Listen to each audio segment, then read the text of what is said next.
मनुष्य की सबसे बड़ी दुर्बलता क्या होती है? सोचिए। धन, प्रेम, अहंकार। मनुष्य की सबसे बड़ी दुर्बलता होती है उसके रहस्य। चाहे आप कितने भी शक्तिशाली क्यों ना हो, कितने भी प्रबल क्यों ना हो, परंतु उसके रहस्य उसके नाश की चाबी होती है।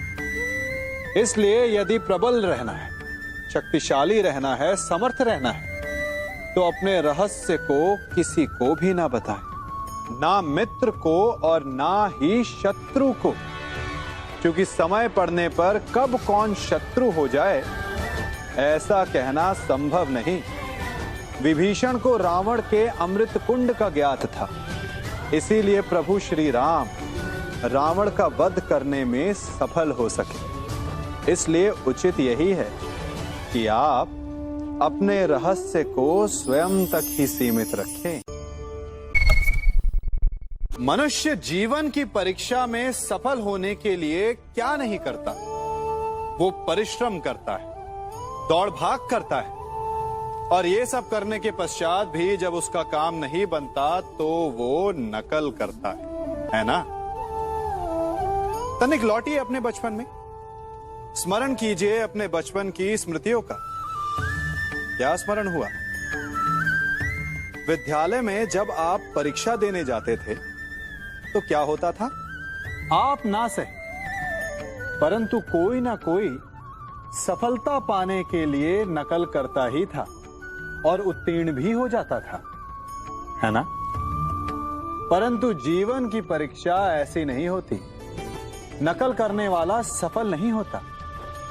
कारण विद्यालय में सबके प्रश्न पत्र एक होते थे, परंतु जीवन के प्रश्न पत्र और उनकी कठिनाई सबके लिए भिन्न होती, तो निश्चित रूप से उनके उत्तर भी भिन्न होंगे ना।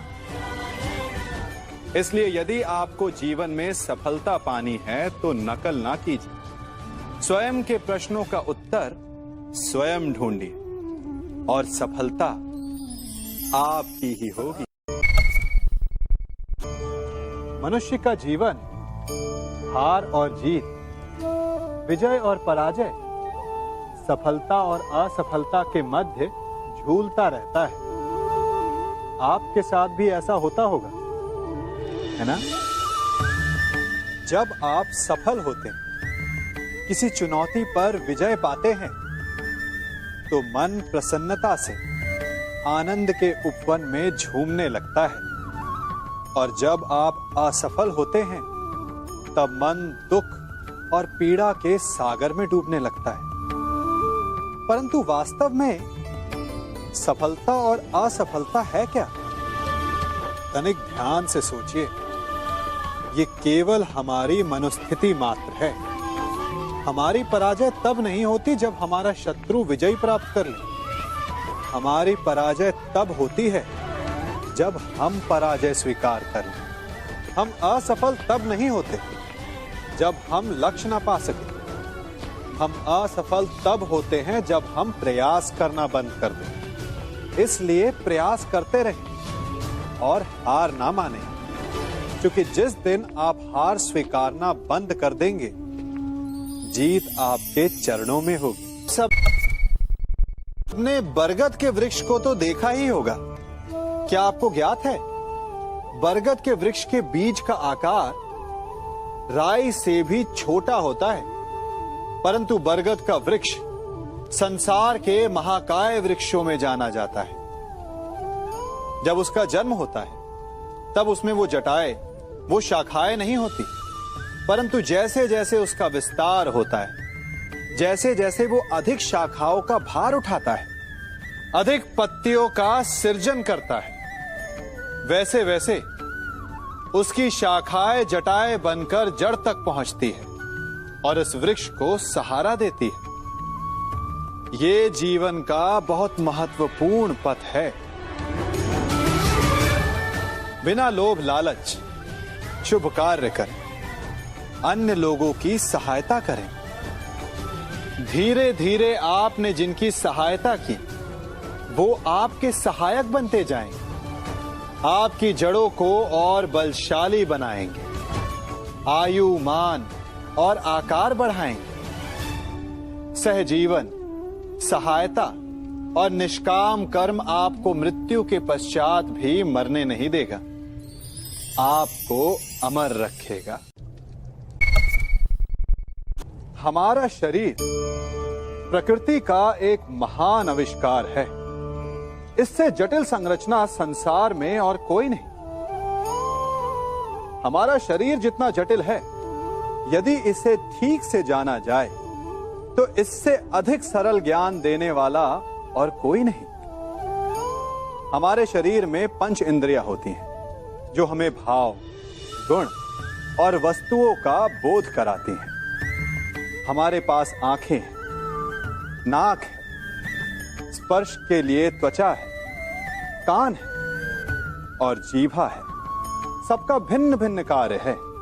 आंखों से देखना, कानों से सुनना, नथनों से श्वास लेना, त्वचा से स्पर्श करना और जीभा से स्वाद लेना। परंतु क्या आपने कभी सोचा कि प्रकृति ने हमें 2 आंखें दी, 2 नथने दी, 2 कान दी, स्पर्श के लिए ये पूरा शरीर दिया, परंतु जीभा केवल 1 दी?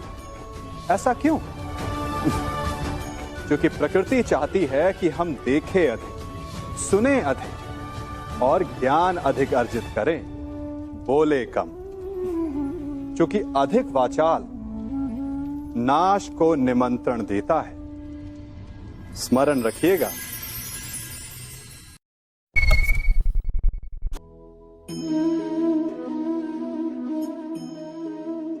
ये सदा यही कहते आए कि यदि आगे बढ़ना है तो अपनों का साथ दो।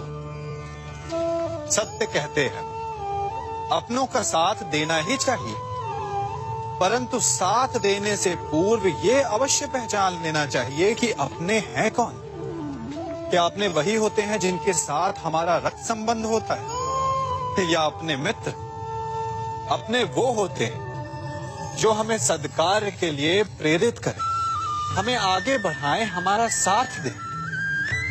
और वो जिनका साथ देने से समाज का नाश, धर्म की हानि हो, वो सगे हो करके भी सगे नहीं होते। इसलिए जब अपनों की परिभाषा का चुनाव करें तो उन्हें अपना माने जो आपका साथ दे, उन्हें नहीं जो हमें अज्ञान के मार्ग पर ले जाए।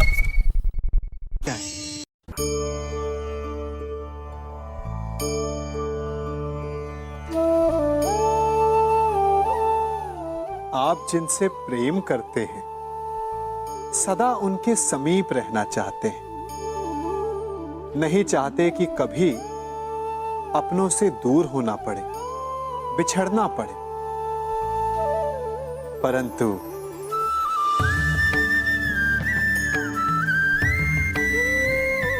एक समय के पश्चात अपनों से दूर हो जाना उन्नति के लिए आवश्यक है। आप माता पिता हैं ना?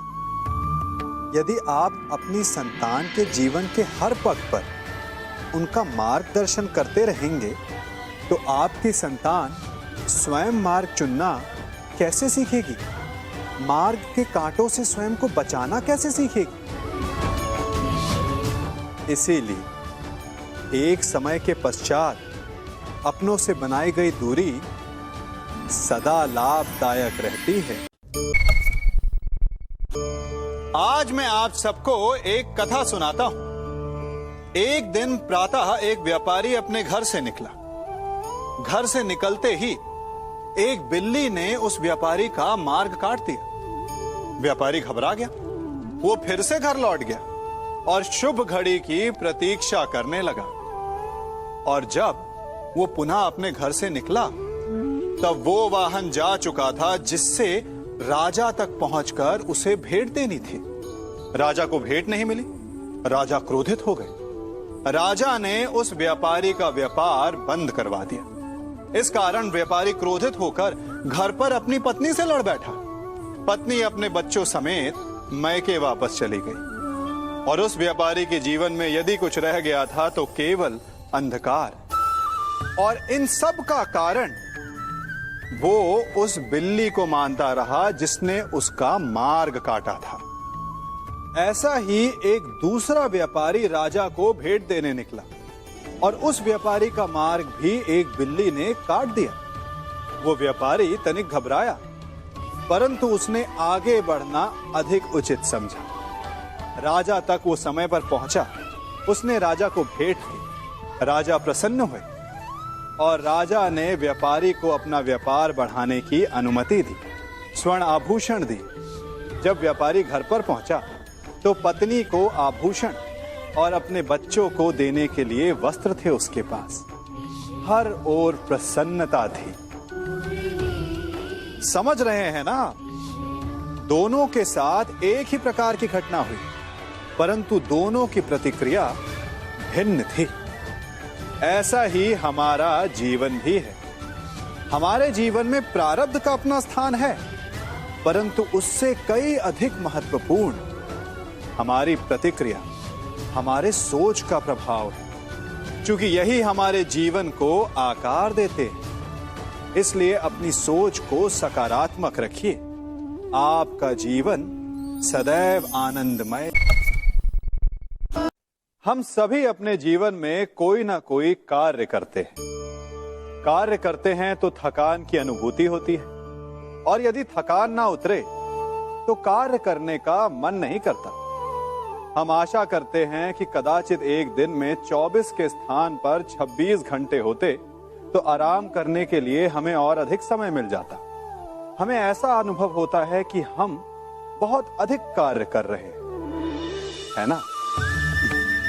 परंतु क्या आपने कभी सोचा है कि जो लोग संसार में सफल हैं, उनके पास भी सफल होने के लिए दिन में केवल 24 घंटे थे? तो फिर वो सफल क्यों है? इसका एक छोटा सा रहस्य है। वो कार्य चुनते हैं जो उन्हें प्रिय है, जिसे करने में उन्हें आनंद आता है। उन्हें लगता ही नहीं कि वो कार्य कर रहे हैं, उन्हें लगता है कि वो प्रतिपल आनंद मना रहे हैं। और जब आप आनंद मनाते हैं तो थकान कैसी? इसलिए यदि आप जीवन में कोई भी कार्य करें तो वो आपके मन को भाना चाहिए, या जो कार्य आप कर रहे हैं उसे अपने मन को भा देने दो। सफलता आपको मिलेगी।